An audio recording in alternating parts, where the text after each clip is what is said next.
Long before the world became loud with hurry and noise, there was a time when people listened to the wind, to the earth, and to the rivers. In those days, rivers were more than water. They were protectors. They were givers of life. They were mothers.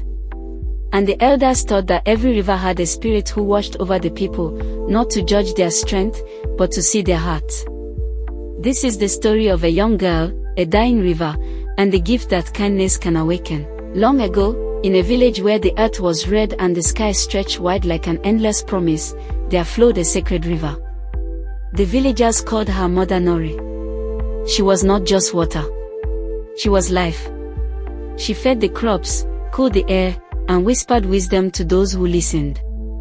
But the elders warned the children, the river is kind, but she sees your heart. She gives not to the strongest, but to the bravest. Many did not understand what that meant. Until the year the river began to fade. The rains did not come.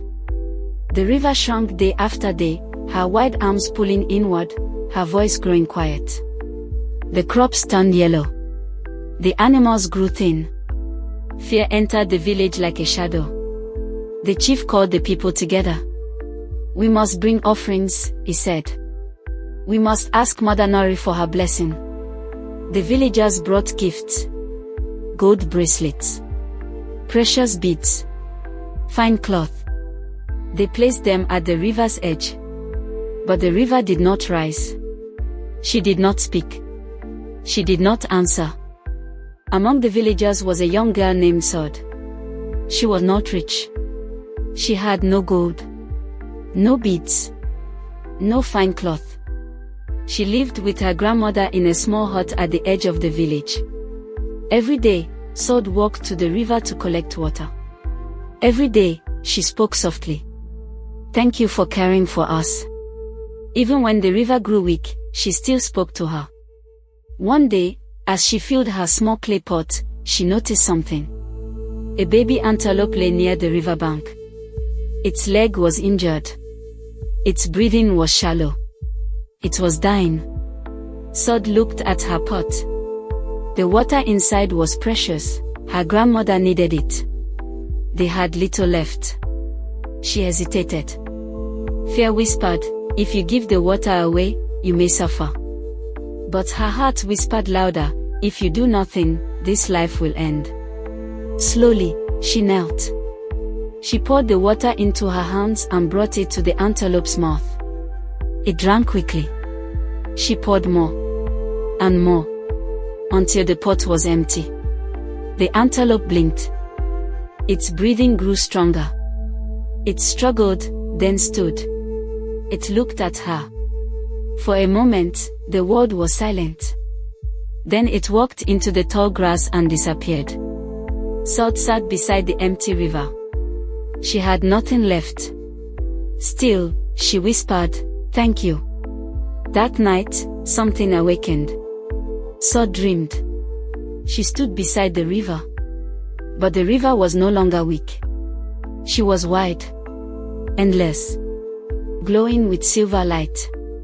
From the water rose a woman. Her skin shimmered like moonlight. Her voice was gentle and deep. "I am Mother Nari." Sod fell to her knees. "I am sorry," Sod said. "I had no gift to give you." Mother Nari smiled. "You gave me the greatest gift." Sod looked up, confused. "I gave nothing." Mother Nari stepped closer. "You gave life when you had little. You chose kindness over fear. You chose courage over safety." The water glowed brighter. "Many brought treasure," Mother Nari said. "But treasure does not move the heart." She placed her hand on Sod's forehead. "Your kindness has restored the balance. Tomorrow, my blessing will return." Sod woke at dawn. She ran to the river. The villagers were already there. They gasped. The river had risen. Higher than before. Stronger than before, clear and endless. The people cheered. The river has returned. The blessing has come. The chief fell to his knees in gratitude. But Sod said nothing. She simply smiled. She understood. The river had not returned because of gold, or beads, or power. It had returned because of kindness, because of courage, because one small act of compassion had touched the heart of something greater. Years passed. Sod grew older. She became known throughout the land. Not for wealth, not for power, but for her heart. And the elders taught the children, the river mother watches us all. She sees not what we have, but who we are. And those who give kindness, even when afraid, will always receive her blessing. Kindness is the greatest offering anyone can give. True courage is not shown when life is easy, but when we choose to help others even when we are afraid or have little. Blessings do not come from wealth, power, or recognition, they come from the goodness of the heart. When wicked with compassion and courage, we do more than help others, we restore hope, balance, and life itself. Thanks for watching. Please like, share and subscribe.